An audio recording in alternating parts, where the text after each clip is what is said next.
Não, mas a minha pergunta é, já pulando para os últimos 6, 7 anos, assim, que você comentou sobre o início.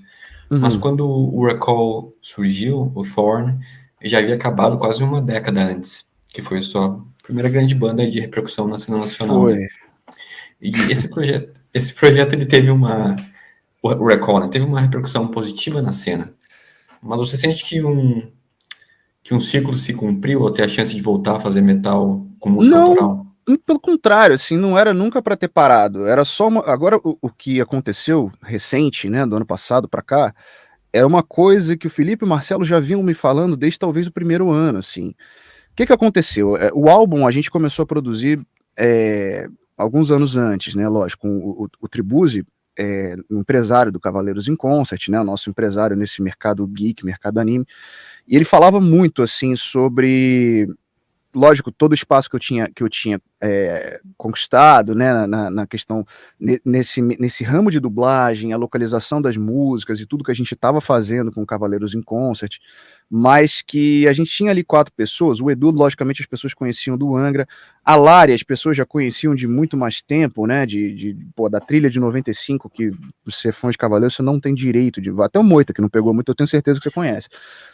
O Ricardo Cruz, que está no Jump Project, e eu que estava passando muito tempo focado em fazer o business funcionar e fazer o estúdio funcionar, entre aspas, para que tudo aquilo existisse, né? Para que aquela turnê existisse, para que toda a interação com a Toei Animation, tudo isso, aquilo precisava estar, alguém precisava tomar frente, né?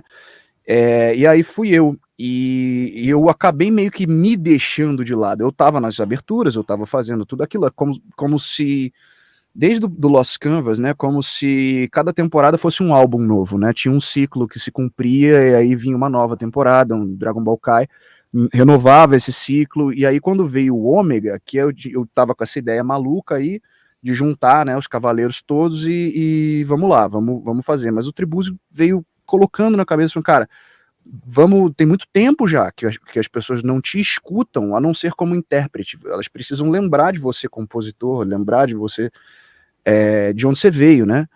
E foi o que você falou, tipo, já tem 10 anos de Torne aí, e fez o barulho que fez na época, mas aí na hora de sair o Shell of Hate, meio que a coisa desandou, né? Meio que cada um foi pro seu lado. Aliás, parênteses, né? Eu gravei o Shell of Hate pela 4ª vez esse ano agora, tá? Então, agora vai.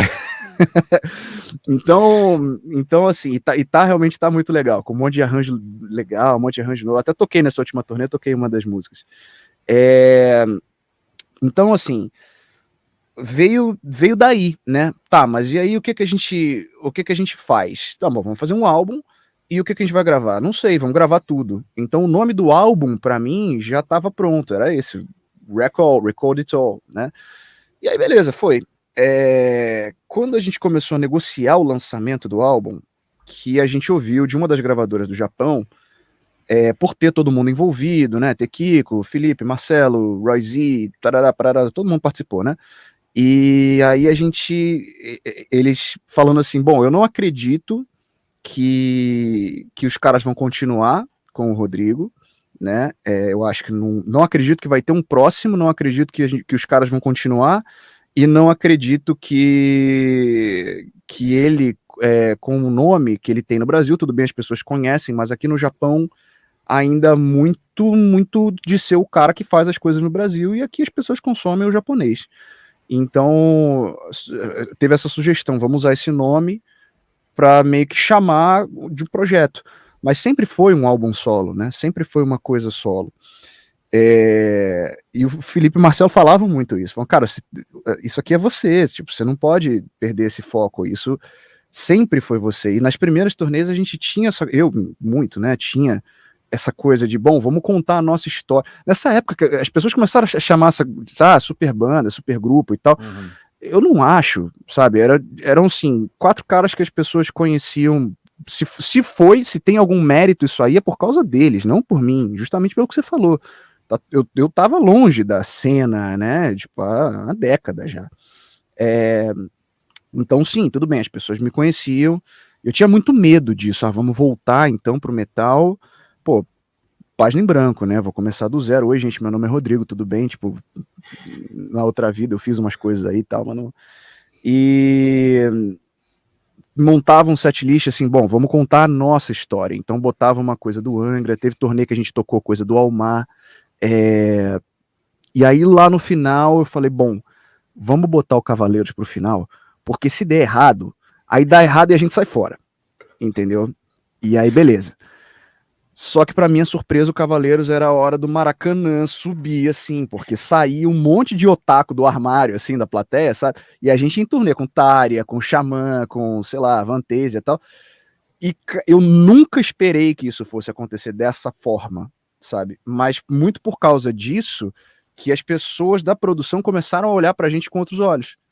Tipo, quem são esses caras que estão, tipo, tendo essa reação das pessoas e tudo? Então, sei lá, e aí eles batendo nessa tecla, falando, a gente não... E eu falando, será que a gente devia abrir com a Pegasus? Não. Tudo que a gente tocar depois disso é carry on. Tudo que tocar depois disso não vai ter graça, sabe? Tipo, as pessoas já vão esperando isso porque sabem de você e tal. Então, de uns tempos pra cá, a coisa começou a fazer um pouco mais de sentido. Eu falei, bom, o que tá acontecendo? Tem redes e tem... Vocês, né, trabalham com internet, gerenciam milhões de redes e vocês sabem o desafio que é de você ficar fazendo isso, né, tipo, em lugares diferentes. Eu sou um zero à esquerda com isso. Então ficava, tipo, um perfilzinho de um projeto lá e um monte de coisa acontecendo de anime aqui, e aí a roda girando pra cá e lá, tipo, meio largado. Isso começou também a se tornar um problema, porque as pessoas começavam, a gente entrando em contato para novas turnês, ou as pessoas procurando a gente para novas turnês, e tava ali um cartão de visita muito feio de apresentar, entendeu?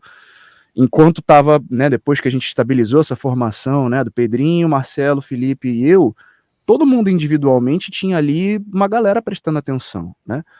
Então passou a fazer mais sentido, eu acho. E aí eu tomei essa decisão depois que, tipo, os números basicamente fizeram, assim, chegou num platô, né, do álbum do Recall. Eu falei, bom, o meu álbum seguinte, né, o Ano X, ele continua, né, numa ascendente incrível, sem eu precisar fazer praticamente nada. Realmente as pessoas estão lá porque gostaram do álbum, graças a Deus. Então eu acho que isso tem que estar no mesmo lugar, né? Aí faz sentido para mim. E aí eu redistribuí com a capa antiga, também feita pelo Gustavo Sazes, também feita pelo mesmo artista. Tinha todo um material de imprensa, depois eu mando pra vocês verem. Tinha como se fosse um booklet de umas 20 páginas, assim, com entrevista, com track by track, comentário e tal, com a cobertura de mídia, pessoal que cobriu lá fora e tal. Um kitzinho, né, um press kitzinho bem legal, só que todo com a identidade anterior, entendeu? E aí quando teve essa troca toda, a gente já engrenou e fez um lançamento e foi assim. E eu recentemente, inclusive, encontrei uma caixa aqui, acho que a última caixa dos CDs, que devem ser as últimas cópias físicas que existem, né? Então, de repente, vamos começar a sortear para dar de presente aí, pessoal, não sei. Mas, né, em alguns minutos, a história é mais ou menos essa, assim, tipo, hoje a gente começou a fazer essas últimas turnês já como sendo o Rodrigo, porque independente da gente estar fazendo um evento de anime ou da gente estar fazendo uma turnê com, sei lá, com quem quer que seja aí, que a gente fez agora Symphony X, ou fiz agora com o Angra e tal, principalmente fazendo com o Angra, né, se desse tudo certo, beleza. Felipe e Marcelo estão ali comigo, graças a Deus, eu sou abençoado por ter os caras.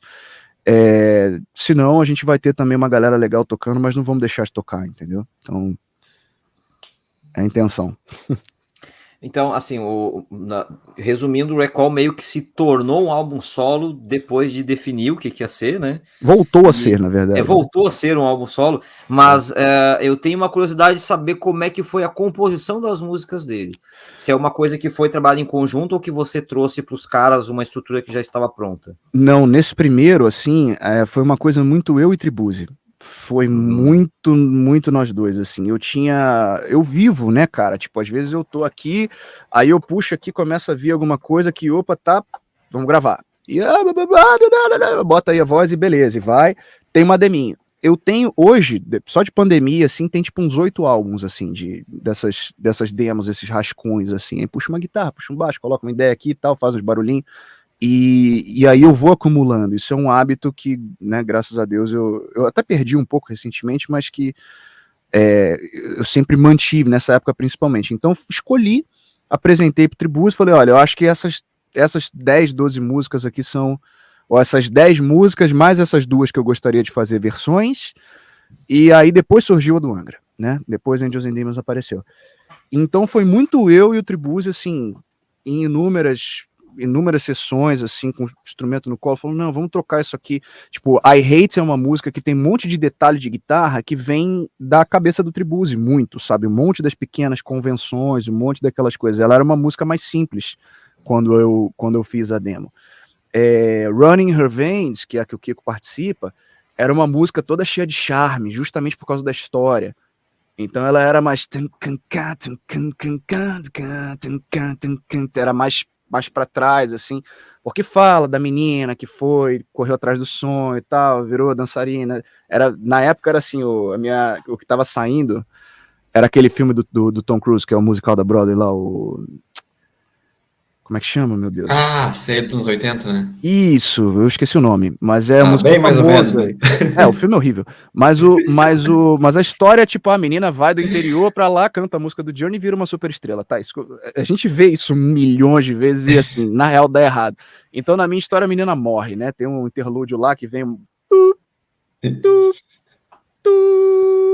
justamente para ser, e ela falando, seus pais souberem o que você tá fazendo, não sei o que, vai partir o coração deles e tal. E ali foi o Tribuzzi que viu e falou, cara, a gente precisa de uma música mais pra frente, porque só tem a do Roy. Todas as outras são muito mid-tempo, tal, a gente tá precisando de uma mais... E aí, beleza, essa surgiu assim. Quando a galera começou a chegar, eu sequer imaginei que ia ter Felipe, eu sequer imaginei que ia ter Marcelo, que ia ter Kiko, que ia ter Edu, não fazia a menor ideia. Imagina, sabe? E aí, no final das contas, foi assim, foi acontecendo naturalmente. Cara, o Edu, que me perdoem aí os fãs do Doctor, mas assim, eu não vi até hoje um solo mais bonito do Edu do que em Walk With You, sabe? Aquilo ali é de deixar qualquer um arrepiado. E eu vendo ele gravar aquilo na minha frente, assim, falando, meu Deus do céu, cada take que ele fazia, assim, era aquela... E aí, ficou mais legal? Eu falei, não sei, cara, tá tipo...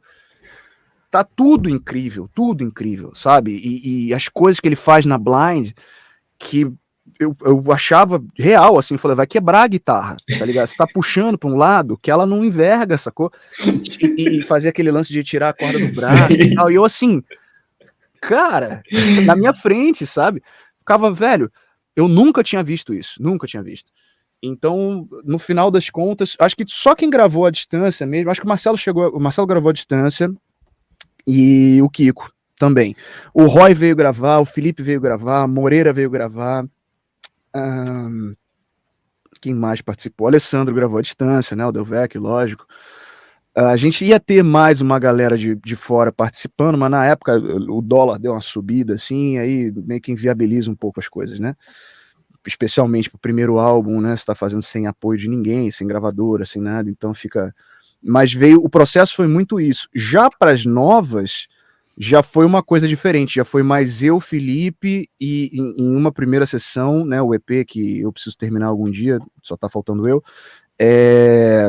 mais eu e Felipe, então você já vê que tem mais, é engraçado, tem uns riffs que remetem mais ao Omni, por exemplo, sabe, a maneira de pensar, assim, os interlúdios, umas coisas mais voltadas, assim, pro Omni. E aí depois o Pedro veio e a gente fez a sessão com bateria e tal, antes dele gravar as bateras e tudo, e o Barba já fez alguns solos aí, a Come Full Circle a gente já tocou ao vivo, tudo, e também, cara, Barba é outro cara que, se deixar ele funcionar, ele entrega demais, cara, e fez um solo para essa música também, que é um negócio de arrepiar, assim. Então, é só terminar. Só terminar e escolher os próximos, né? Que material para continuar não falta, né? Eu espero que você tenha gostado desse corte. Estou aqui para avisar rapidamente que agora o nosso canal está monetizado. Então, se você quiser apoiar nosso trabalho, você pode se tornar membro. É só ir no link que está na descrição do vídeo, clicar lá, vai abrir uma janelinha explicando passo a passo como faz. Isso aqui é uma maneira a mais de você ajudar o Heavy Talk, principalmente quem já é membro do nosso canal principal. Lá para você se tornar membro é ainda mais barato, tem diversos benefícios. É mais uma opção para quem já ajuda no canal principal e também quer ajudar aqui, certo? Meu muito obrigado e até a próxima.